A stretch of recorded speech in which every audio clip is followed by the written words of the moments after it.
Almost 8 years ago, after my husband had pastored in the U.S. for over 20 years, he said, "Ruth, it's time that we move to Southeast Asia and work there." We reduced our lives to 2 suitcases and went, and we had a great time traveling together. But when I was diagnosed with Parkinson's 5 years ago, it limited my travels, and as the disease has progressed, I haven't been able to travel with Alan as much.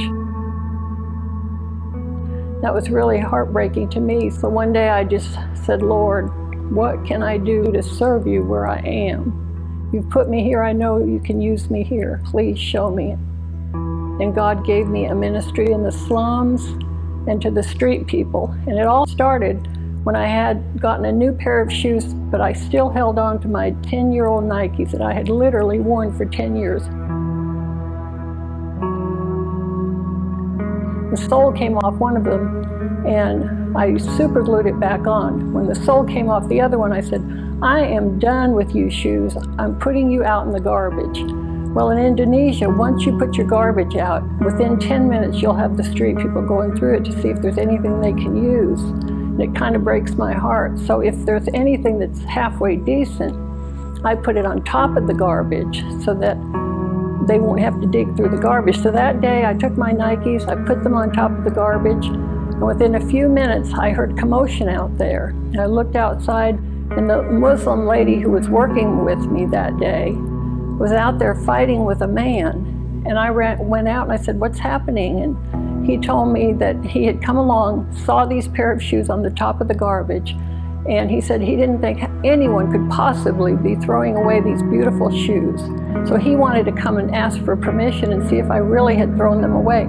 But when my helper saw him, she grabbed the shoes and ran away into the house with them, and he was very upset, so he started stomping away, and I said, "Wait, wait," and I ran after him. He told me that, he said, "She stole my shoes." And all I knew to do was to take the shoes off my feet and hand them to him. And he got tears in his eyes.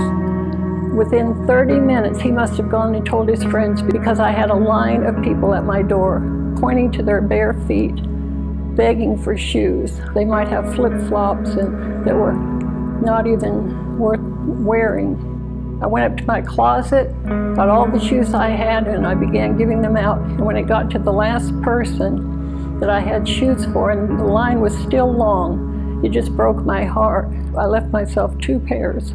And afterwards, I wished I'd only left myself with 1 pair. You know, you can only wear 1 pair at a time. The next day, a construction worker pointed to his bare feet and asked me if I could get him some shoes. Construction workers there work with either flip-flops or no shoes at all. And so my husband took me and we went to a store. I bought a great pair of shoes for $6.80. Came back, found him, gave him the shoes. The next morning I heard a commotion out in the street, and I ran out there. This man was jumping up and down and dancing around, showing everybody, pointing to his shoes. And he was so thrilled with those shoes. I asked myself, when is the last time that I broke down in tears because someone gave me something that cost $6.80? When was the last time I was so grateful for something like that? So those Nike shoes started a shoe ministry, and we just thank God for what He's allowed us to do through something that simple. He can use us even when we're housebound or we're weak. He can still use us, and we thank Him for that every day.